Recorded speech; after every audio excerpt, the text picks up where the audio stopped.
ছড়ানো পথে ভালোবেসে যেতে যেতে থেমে গেছি চুমকে আলোহীন কালো রাতে। সময়ে হারিয়ে যায় অসময়ের ভুল স্রোতে। হয় না তো বুঝোয়া পরবাসী মায়াতে। না বলা কথা মালা হৃদয়ে এখনো সুপ্ত। জীবনে বাঁকে বাঁকে বাড়ছে শুধুই দূরত্ব দূরত্ব। যোজন যোজন দূরত্ব দূরত্ব। যোজন যোজন দূরত্ব। পাশাপাশি বসে থাকা সাত রঙে সুকাকা সোনালি সেই দিন নেই নিজেকে লাগে একা। গল্পটা যেন ছিল মিলনেরই মোহনা। তুমি এটা কি ড্রেস পরেছো বলো তো? আমরা যাবো একটা শোকাবহ বাড়িতে। আচ্ছা শোক তো তাদের, আমাদের কি? ওদের লাশের বিভৎস চেহারা দেখার পর থেকে আমি আর কান্না থামাতে পারছি না। খবরদার তোমার চাচিকে এসব কথা আর বলবে না। ভালো নয় কেন চাচি? আমার নিজের ভাইয়ের ছেলেরা আমাকে খুন করার চেষ্টা করেছে। বলেন কি? না মা, ভালো মন্দ বোঝবার ক্ষমতা তোমার নেই। তা থাকলে তোমার বউ চলে যেত না। চাচা বারবার এক কথা মনে করিয়ে দিয়ে আমার কান্নাটা আর বাড়িয়ে দিয়েন না প্লিজ। বউ চলে গেলে যে কাঁদে বুঝতে হবে সে দোষী।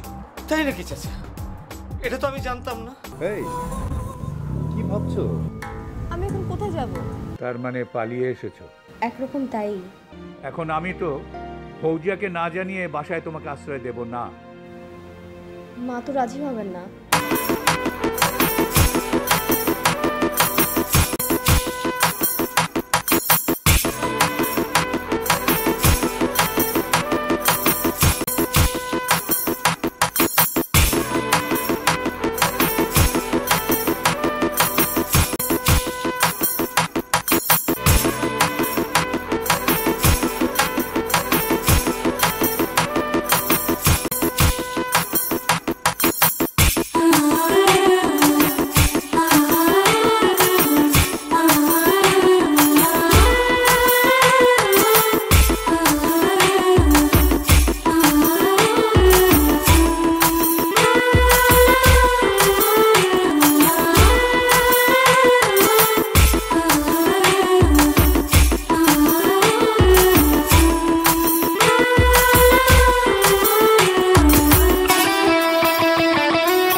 আমি তো ভালো আছি, কিন্তু ভাইয়া মনে হয় আমার উপর রাগ করেছে। কেন কেন রাগ করবো না বলো? সে ঢাকা থেকে এসেছে মালয়েশিয়া একা একা। মালয়েশিয়া এয়ারপোর্টে এসে আমাকে ফোন দিয়েছে, আমি গিয়ে তাকে নিয়ে এলাম। অথচ আশ্চর্য ব্যাপার দেখো, সে একটিবারের জন্য আমাদেরকে জানায়নি। শোনো, ও আমাদের সারপ্রাইজ দেবে বলে চলে এসেছে। হ্যাঁ ভাবি একদম ঠিক বলেছো। সারপ্রাইজ? সারপ্রাইজ না কি ভিতর অন্য কোনো কারণ আছে কিনা সেটাই বাকি জানি। আজও কি কারণ থাকবে? সেটা খুঁজে বের করবো আমি।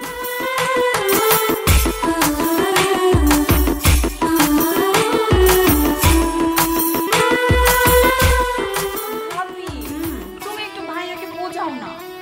আরে দূর, তোমার ভাইয়াকে নিয়ে এত ভেবো না। ও আসলে নিজের ফ্যামিলির মেয়েদের ব্যাপারে একটু কনজারভেটিভ, আর ছোটবেলা থেকে শিখেনি তো, যার জন্য এই অবস্থা। কিন্তু তাই বলে ভাইয়া আমার উপর এভাবে রাগ করে থাকবে? আরে কিচ্ছু হবে না, দুদিন পরে দেখবে সব রাগ ভুলে সব ঠিক হয়ে গেছে। সেটা হলেই ভালো হয়। হ্যাঁ এখন চলো, তুমি চলো উপরে চলো, ফ্রেশ হয়ে নেবে। আসো।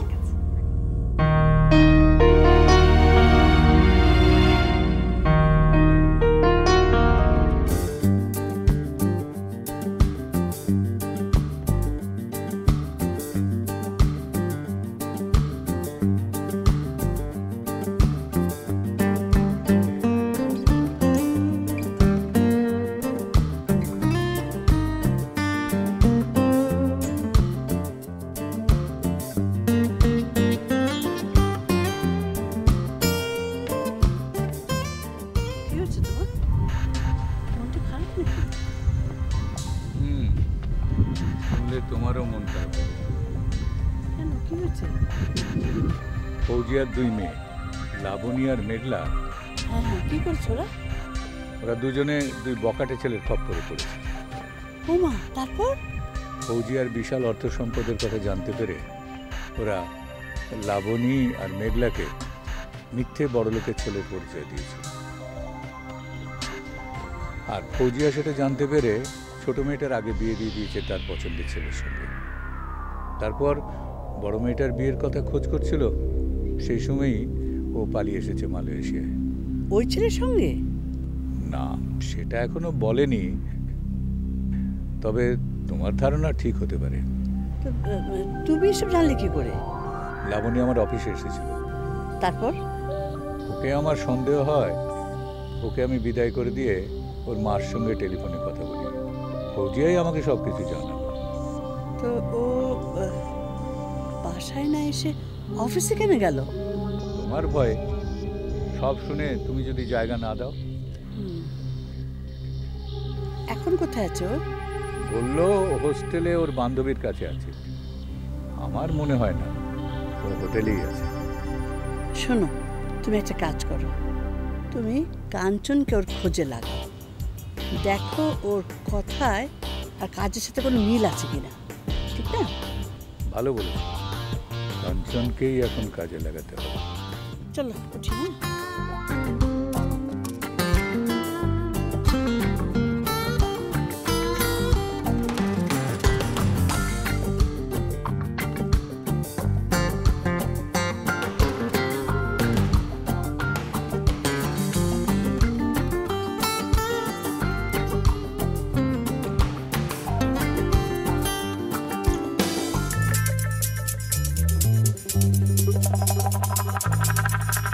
বস, ও বস, আরে রাখো তোমার বস।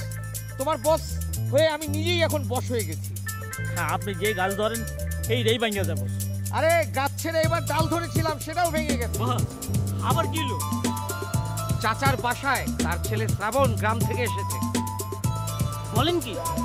তাহলে এখন বোঝো আমাকে কত লোককে সামলাতে হচ্ছে। বস, এতদিন যদি আপনি চাচার সম্পত্তির দিকে লোভ না করতাম, নিজেরা যদি হকারি পকারি করতাম, তাহলে কিন্তু অনেক টাকার মালিক হয়ে যেতাম।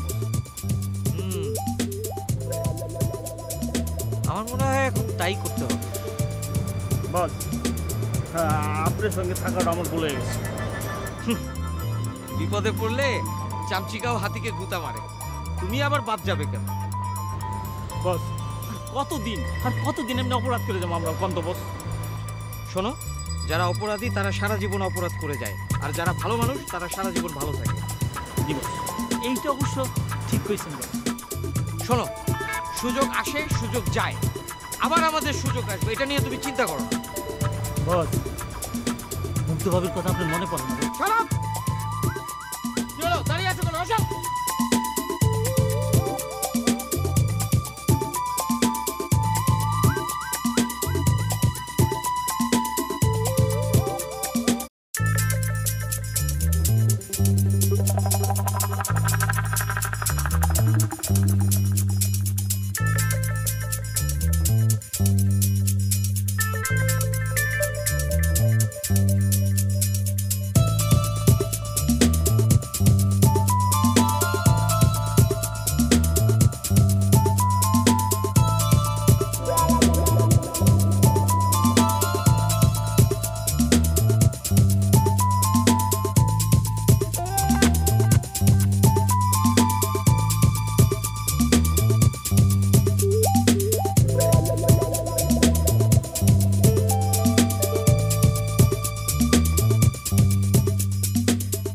কিরে, এইভাবে বসে পড়লি কেন?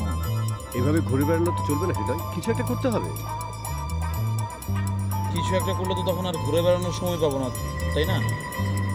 আরে জমানোটাকে শেষ হতে কতক্ষণ বল? শোন,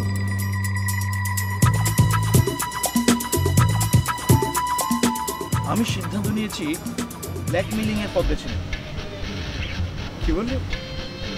ব্ল্যাকমেলিং এর পথ বেছে নিবি? হ্যাঁ। তোর মাথায় খারাপ হয়েছে? এগুলো এদেশে চলে না, এগুলো আমাদের বাংলাদেশে হয়। একটা সমিতি করে বল যে যা টাকা জমা দেবেন তার ডাবল দিবে, এমনি হুড়ুর হুড়ুর করে সবাই টাকা জমা দিতে হবে। এবং একসময় টাকাগুলো পকেটে তুলে পালাবে, তখন সাধারণ মানুষজন টাকা হারিয়ে পথে বসে যাবে। এবং যারা পালাবে তাদের বিচার কোনোদিন আমাদের দেশে হবে না। কিন্তু এই মালয়েশিয়ায়, এই দেশে বিচার হবে, কঠোর বিচার। আর বাবা, আমি তো সাধারণ মানুষকে ব্ল্যাকমেলিং করবো, আমি ব্ল্যাকমেলিং করবো হচ্ছে মেঘলাকে। সত্যি তোর মাথাটা খারাপ হয়ে গেছে। যাকে ভালোবেসে পাসনি তাকে তুই ব্ল্যাকমেলিং করবি? নিজের লোকের সঙ্গেই তো ব্ল্যাকমেলিং করতে হয় নাকি? হৃদয়, প্লিজ ওইসব মাথা থেকে ছেড়ে ফেল, মেঘলাকে ভুলে যা। তুই লাবণীকে পাবি বলে আমাকে মেঘলাকে ভুলে যেতে বলছিস? শোন, না পাওয়া পর্যন্ত কি বলা যায় যে পাওয়া যাবে? আমরা তো শেষে এসে ধরা খেলাম।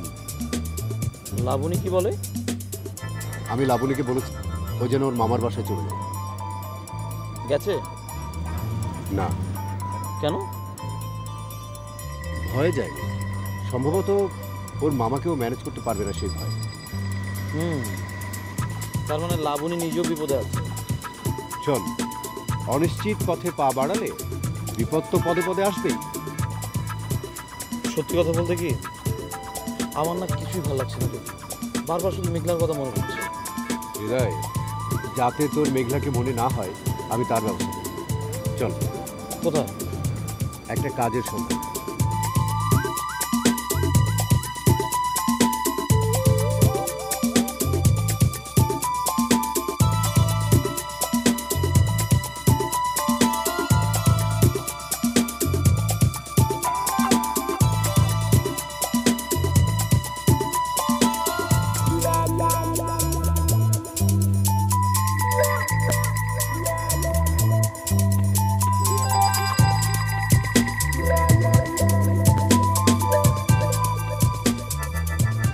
যে আমার উপর রাগ করে আছো সেটা আমি বুঝতে পারছি, আর তোমাকে ধমক দিয়ে আমার নিজেরও খুব খারাপ লাগছে। শোনো, যে মানুষের বউ চলে যায় তাকে কখনো তার বউয়ের কথা মনে করিয়ে দিতে হয় না। বউ চলে যাওয়া এই সমাজে পুরুষের একটা ব্যর্থতা হিসাবে দেখা হয়। এখানে নারীর কোনো দোষ কেউ দেখে না। কি কিছু বুঝতে পারছো?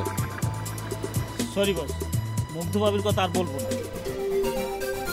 আগেই তো কই বলছি নাকি? হাতে কাজ না থাকলে তোমার যে মেজাজ ভালো থাকে না সেটা আমি খুব ভালো করে বুঝি। চিন্তা করো না, খুব শিগগিরই একটা ব্যবস্থা হয়ে যাবে। বস, হাত তো একেবারে খালি। আমার হাতের অবস্থা তো খুব একটা ভালো না, কিন্তু তোমার তো চলতে হবে না। কি করি? কাজ কর। এই নাও।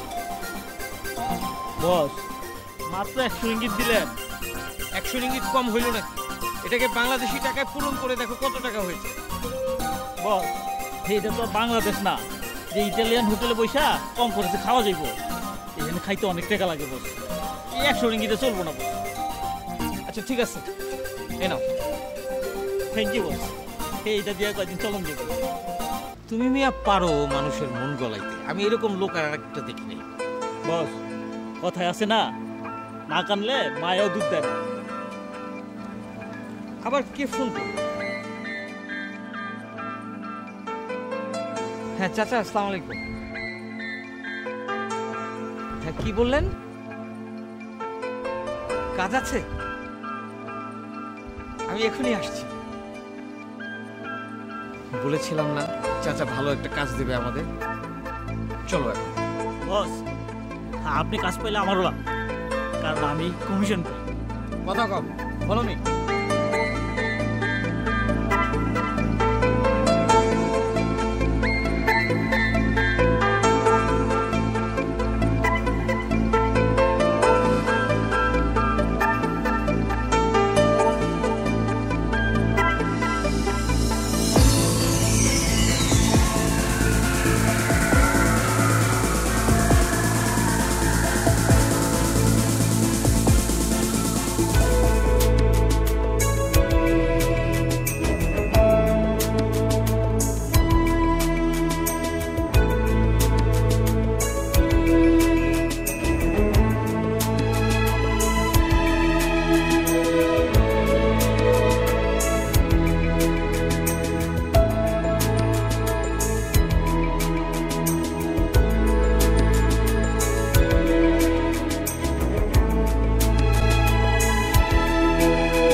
আমি নির্জন জায়গায় একা কিনতে কেন ডেকে নিয়ে এসেছি বুঝতে পারছিস?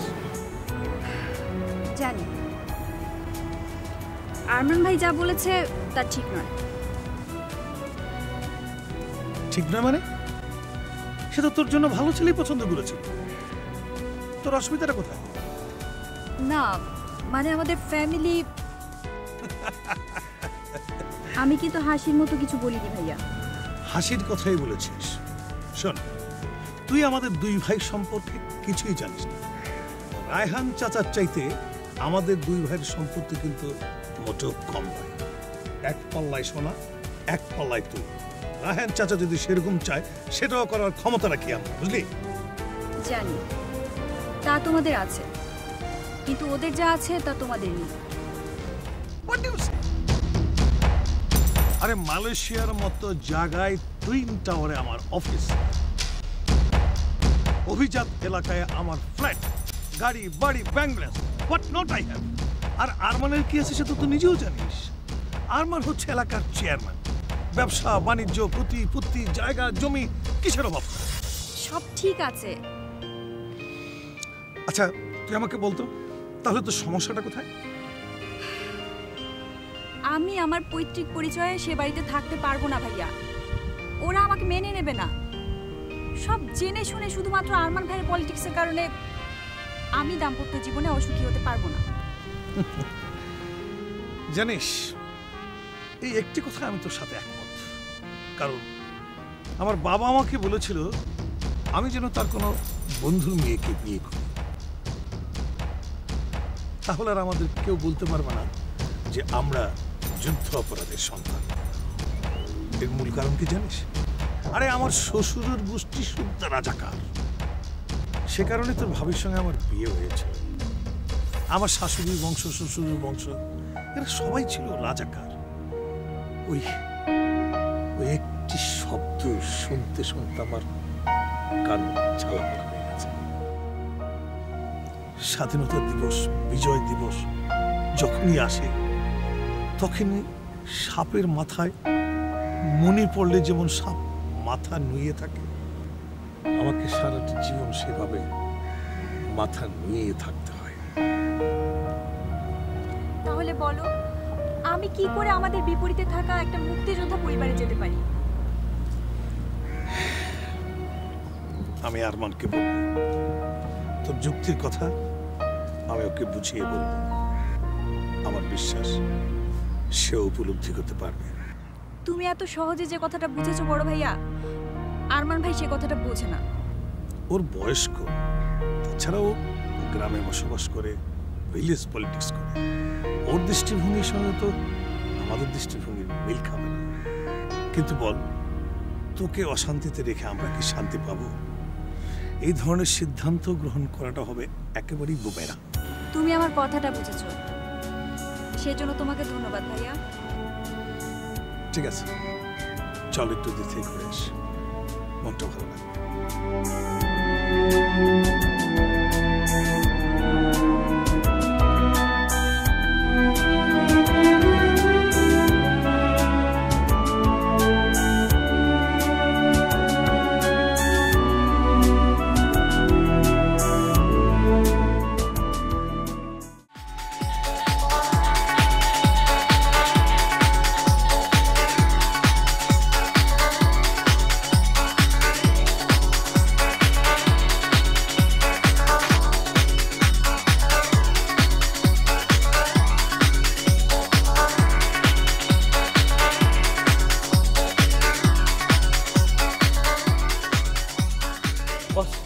কি ব্যাপার, এত দেরি কেন? আর তোমার ড্রেস চেঞ্জ কেন? তুমি কি কোথাও ডেটিং করে আসলে নাকি? কি যে কর বস, আমার এইসব কথা বললে হয় বস? আমি কি ডেটিং করতে পারি বস? তাহলে ড্রেস চেঞ্জ করেছো কেন? আপনি আপনার বসের কাছে যাবেন, উনি তো আমার দেখবে। আমি আইসি তো যাবো তো আমি। ও আমার নেবেন না? আসো এখন।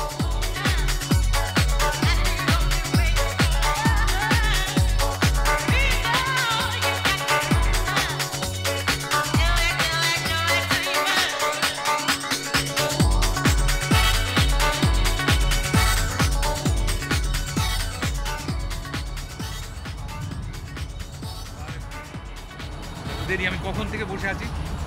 বসো। এখন বলেন চাচা, কি কাজ করতে হবে? ওসব কথা পরে হবে, আগে বলো তো ওই আজমকে তুমি সবসময় সঙ্গে রাখো কেন? হ্যাঁ, ও কি তোমার বডিগার্ড? ভেঙে গেছে এই মন, সবই যেন ছলনা, না বলা কথা মালা হৃদয়ে এখনো সুপ্ত, জীবনে বাঁকে বাঁকে বাড়ছে শুধুই দূরত্ব।